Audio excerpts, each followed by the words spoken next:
Hi guys, कैसे हैं आप सब। उम्मीद करता हूँ अच्छे ही होंगे। आप जुड़ चुके हैं मनीष क्लासेस से। मैं मनीष कुमार। तो आज का टॉपिक है थेल्स परिमेय, जो बिहार बोर्ड इससे लगभग या तो 4-5 परिमेय ऐसा है जो कि हर वर्ष वो रिपीट करता है। ये 5 नंबर में क्वेश्चन आता है। तो आज बनाने वाले हैं 5 मार्क्स के लिए। तो चलो स्टार्ट करते हैं। पहले आपको मैं समझा देता हूँ क्वेश्चन के थ्रू। तो क्वेश्चन है परिमेय 6.1 है। यदि किसी त्रिभुज की एक भुजा के समांतर अन्य दो भुजाओं को भिन्न भिन्न बिंदु पर प्रतिच्छेद करने के लिए एक रेखा खींची जाए तो अन्य दो भुजा एक ही अनुपात में विभाजित होता है।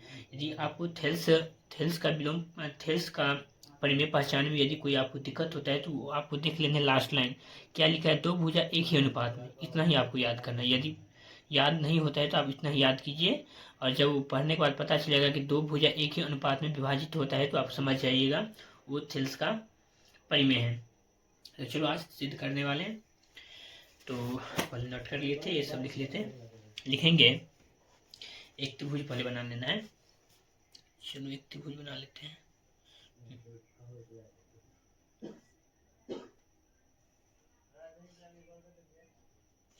ये हो गया ए, ये हो गया बी, ये हो गया सी। इसके समांतर क्वेश्चन बोल रहा है, इसकी एक समांतर रेखा है। जैसे मान लेते हैं डी और ई। ठीक है, इतना लिख लिया है पहले। चलो लिखेंगे हल में लिखेंगे मान लिया कि मान लिया कि मान लिया कि ए बी सी एक त्रिभुज है जिसमें डी ई समांतर, ये समांतर का सिंबल होता है, जिसमें डी ई समांतर बी से, ये डी ई है ना, सो बी सी के समांतर है। लिखेंगे डी ई समांतर बी सी है, ठीक है। तो सिद्ध करना है देखिए ए डी बट्टे के डी बी और ए ई बट्टे के ई सी लिखना है। यही सिद्ध करना है। ए डी बट्टे के डी बी बराबर के ए ई बट्टे के ई सी, ए ई बट्टे के ई सी, ये हमको सिद्ध करना है। तो ये सब लिख लें। अब लिखना है रचना। लिखेंगे रचना में लिखेंगे।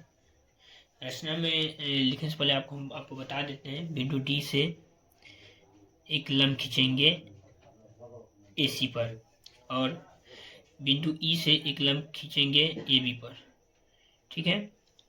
और फिर बाद में इसको हम मिला देते हैं। ई को बी से और डी को सी से मिला देते हैं। ये हम रचना में लिए हैं और लिख भी देंगे। ये लंब है। लंब लिखेंगे बिंदु डी से डी एम, यहाँ एम दे दो, बिंदु डी से डी एम लंब किस पे लंब गिरा है, ए बी पर, ए बी। बिंदु डी से डी एम लंब ए बी तथा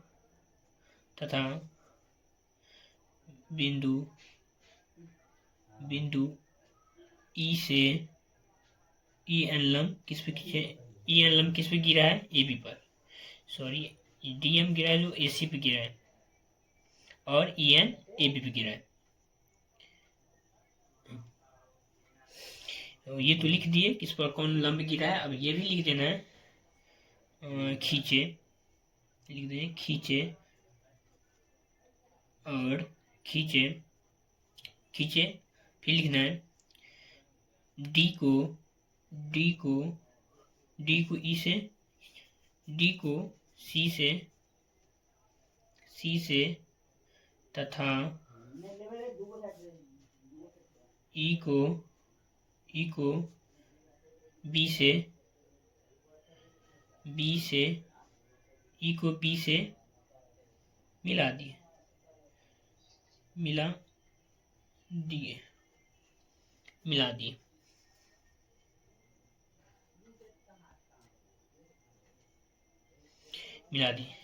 रचना हो गया। अब लिखना है प्रमाण में क्षेत्रफल निकालना है दोनों को। पहले एक बार देख लो, हम आपको बताते हैं। इस वाला पार्ट को आप देख रहे हैं, ये वाला जो पार्ट है, पहले इसको हम इस पार्ट के साथ लेंगे, फिर इसको इस पार्ट के साथ लेंगे। अभी हम किस तरफ कार्य कर रहे हैं, काम कर रहे हैं लेफ्ट साइड की तरह। ये एक पार्ट हो गया ऐसे करके, चलो जैसे ये पेज हुआ है ना, तो आकृति ऐसे थे ना, ऐसे करती है, उसमें हम क्या लिए हैं, रचना लिए हैं, ऐसे करके लिए हैं। तो पहले ये वाला पार्ट को उठाना है, इसके साथ ये दोनों में कॉमन रहेगा।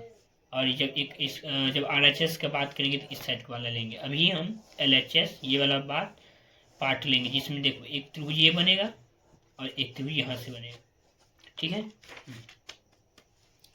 लिखेंगे LHS, प्रमाण लिख देंगे LHS, और यहीं से लेना है एरिया त्रिभुज। देखो ये त्रिभुज में लिखेंगे एरिया त्रिभुज ADE बट्टे के नीचे वाला एरिया त्रिभुज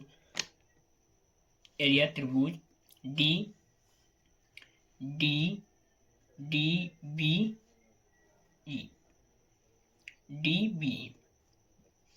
त्रिभुज का क्षेत्रफल क्या है, 1/2 आधार गुने ऊंचाई। तो देखो 1/2 आधार गुने ऊंचाई, तो 1/2 लिखेंगे इंटू के ये वाला देखो, ये क्या होगा उसका ऊंचाई, ये हो गया इसका आधार। तो ऊंचाई क्या है EN, आधार क्या है AD। इस त्रिभुज में आधार है AD बट्टे के 1/2 ऊंचाई तो वही है गया EN, ऊंचाई यही है ना, इसी पे गिरा है ना बट्टे की इसका आधार क्या होगा, ये हुआ ना, इसका आधार लिख देंगे DB, जिसमें देखो 1/2 कट जाएगा तो क्या निकलेगा, ये पार्ट यही है, ऐसे ही रहेगा। लिख देना है AD बट्टे के DB, ये समीकरण फर्स्ट हो गया। फिर लिखना है पुनः, फिर अब LHS में लिखना है, RHS में, LHS तो हो गया, अब RHS में लिखना है। RHS में ये बोला था ना, ये दोनों कॉमन दोनों में रहेगा, और अब ये वाला पार्ट का भाग लेंगे। ये वाला पार्ट हो गया, अब ये वाला लेने वाले हैं।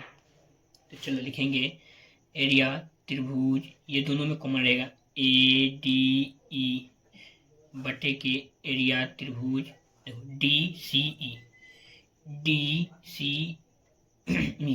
जब इसका क्षेत्रफल लिखेंगे तो 1/2 आधार गुण ऊंचाई, तो इसका आधार क्या होगा, ये होगा ए होगा आधार, छोटा त्रिभुज में ए आधार और DM ऊंचाई, और बड़ा त्रिभुज में EC आधार ऊंचाई, तो दोनों के लिए ही लंब गिरा है ना टोटल पर। लिखेंगे DM गुने के ए बटे के 1/2 ऊंचाई तो एक ही है, DM गुने के इसका आधार हो गया EC। ये फिर काट देंगे, DM से 1/2 से कट गया, बच क्या गया। फिर लिखेंगे AE बटे के EC, ये समीकरण हो गया फर्स्ट। ये हो गया समीकरण फर्स्ट। देखो ये पार्ट सेम है। जब एक ही आधार पर किसी चीज का क्षेत्रफल लिखा जाए, तो जब एक ही आधार बने त्रिभुज का क्षेत्रफल क्या होता है, बराबर। तो लिख देना है, जब बने त्रिभुज का क्षेत्रफल एक ही आधार बनता है दोनों त्रिभुज, तो उनका क्षेत्रफल क्या होता है, बराबर होता है। जब ये बराबर है तो उनको भी हमको बराबर करना है। लिख देंगे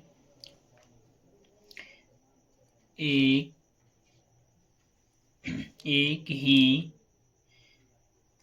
पलिए नहीं लिख, लिख देते हैं समीकरण 1 और समीकरण 2 से करने पर, जब समीकरण 1 और 2 को हम बराबर करेंगे तो बराबर नहीं होगा। तो इससे पहले आपको ये समझाना है क्वेश्चन में कि जब ये दोनों बराबर हो जाएगा तो हम उन दोनों को बराबर करें। जब इक्वेशन ये कहता है जब लेफ्ट साइड बराबर होता है तो आपको पावर मिल जाता है, को राइट साइड को आप बराबर कर सकते हैं। इसलिए हम पहले लिखना होगा, एक ही आधार पर बने त्रिभुज क्षेत्रफल क्या होता है, बराबर होता है। लिख देंगे, उसको पर लिख देते हैं एक ही आधार पर बने त्रिभुज का क्षेत्रफल बराबर होते हैं। आप लिखेंगे समीकरण 1 समीकरण 2, समीकरण 1 का समीकरण 2। अब ये बराबर हो गया ना, लिखेंगे समीकरण 1 2। अब लेफ्ट साइड बराबर हो गया तो आपको पावर मिलेगा कि राइट साइड का आप बराबर कर सकते हैं। तो उस तरफ क्या बट गया समीकरण में, ए डी बटे के डी बी इक्वल टू ए ई बटे के ई सी। यही आपको प्रूव करना था। प्रूव्ड। काफ़ी इम्पोर्टेंट है, आप इसको प्रैक्टिस कीजिएगा। ये हर 1-2 वर्ष में ये क्वेश्चन सब रिपीट होता रहता है और आपको फिक्स ही है कि 11 थ्योरम उनमें से एक क्वेश्चन आएगा ही आएगा। यदि आप 11 को अच्छे से प्रैक्टिस कर लेते हैं तो आप अपने जीपी में 5 नंबर रख सकते हैं। यदि आपको वीडियो अच्छा लगे तो लाइक शेयर सब्सक्राइब जरूर करें। मिलते हैं नेक्स्ट वीडियो में।